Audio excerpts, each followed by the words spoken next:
we're going to test out my buddy's HiFonics amplifier. It's an old school lamp.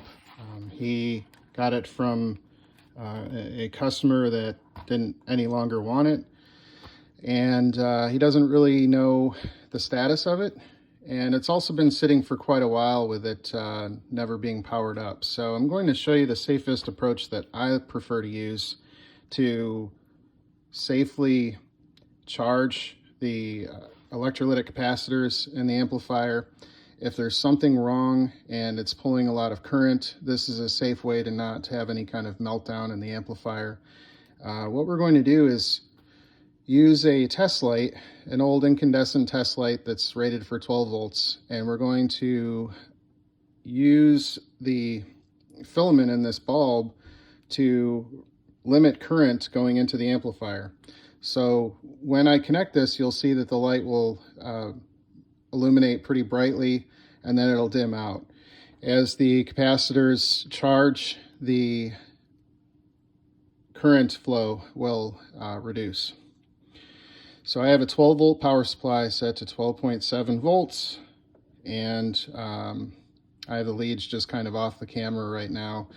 I've got a remote turn on here set up for when we connect power full time. I have the ground going to the to the negative on the power supply, and then the positive is connected to the other side of the clip of this test light. So as you can see, I'm going to connect the test light to the 12 volts and charged rather quickly. You could see it just kind of powered up and then very quickly faded out. So these capacitors are charged and there is really nothing drawing current, so that's a good sign. So next we're going to go and we're going to connect the red lead to the power lead of the power supply. And we shouldn't see any sparks or anything because the capacitors have been charged. And again, if there's anything wrong with the power supply where the primary FETs have melted down, shorted, some kind of failure, this test light would have just stayed illuminated and glowing.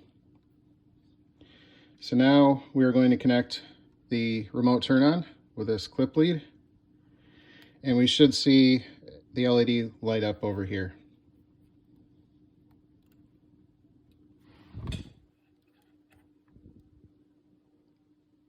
You can see this LED is lighting up right here to indicate that it's on.